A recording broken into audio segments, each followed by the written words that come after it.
filles. Aujourd'hui, je vous présente une page de scrapbooking que vous allez retrouver sur mon site web www.carterieartisanale.com. En allant sur mon site web ou directement sur YouTube dans les commentaires, je vais vous demander un petit peu d'aide. Je ne trouve pas de titre à ma page. Alors, en cours de route, je vous montre comment faire l'arrière-plan que j'ai fait ici, qui est un petit peu artistique et un peu mix média. Mais à la fin de ma page, j'ai toujours pas trouvé d'idée de titre. Alors, si vous pouvez m'aider, laissez-moi un petit commentaire en bas. Et puis, vous allez pouvoir m'aider ainsi à trouver un titre pour ma page. Vous devez donc commencer par vous choisir deux couleurs d'encre qui vont avec votre photo.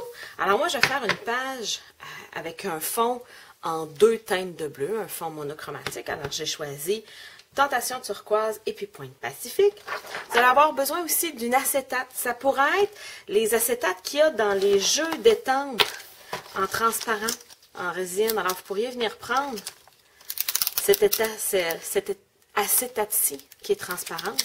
Parce que si vous faites comme moi puis vous collez vos étampes dans vos boîtes, ben, il vous reste plein d'acétate. Alors, ça pourrait être cette acétate-là. Et vous allez avoir besoin d'une petite bouteille avec de l'eau dedans.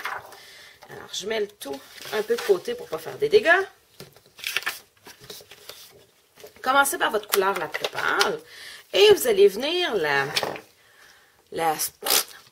sur un espace de travail non poreux. Fait que ça pourrait être dans un plat de margarine. Là, moi, j'ai un tapis en silicone.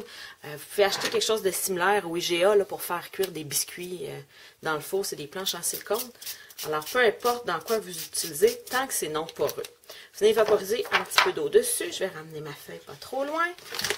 Espérant que vous puissiez bien voir. On me tasse un peu.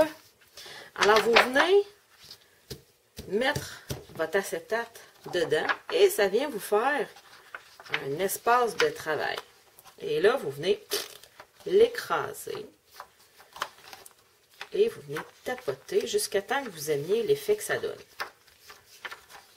Si vous trouvez qu'il se ramasse un petit peu trop d'eau à la même place, vous pouvez glisser comme ça ici. Ça va avoir moins tendance à rester à côté à la même place. Regardez. Alors, je suis venue faire mon turquoise. Je pense que je vais en rajouter un petit peu. Et là, pour celles qui ne veulent pas se tacher les doigts, l'idéal, mettez des gants. OK? Parce que ça tâche un petit peu. Il faut faire attention pour ne pas accumuler trop d'eau au même endroit, pour que ça fasse des gondolages. Et je viens de faire, je dirais, la base de mon petit turquoise. Alors, je vais venir en mettre un petit peu ici.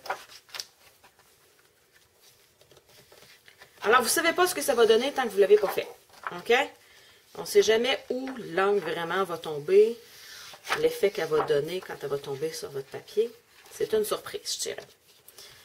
Alors, avec une lingette humide, vous venez essuyer ce qui vous reste. Alors, il faut que vous essuyez autant votre tapis de travail que votre acétate. Puis, vous recommencez avec la deuxième couleur. Voici donc ma base. Pour ma deuxième couleur, je veux des taches moins grosses, plus disparates, un petit peu plus look, je dirais marbreux. Alors, j'en aurai pas besoin autant d'encre. Alors, je viens accoter un peu mon pan d'encre. Je vais mettre de l'eau. Mais voyez, ma feuille, pas trop la mouiller. Et là, au lieu d'utiliser une acétate qui reste planche, qui reste à plat, je vais venir utiliser un sac Ziploc. Je dirais que c'est plus facile à venir marbrurer, à venir chiffonner. Alors, vous venez vous chercher un petit peu d'encre et voyez-vous, ça vient faire des petites gouttes. Alors, je viens déposer mes petites gouttes dans mon espace de travail. Alors là, comme tantôt, je ne sais pas trop où ça va tomber. Je ne calcule pas trop ce que ça peut faire.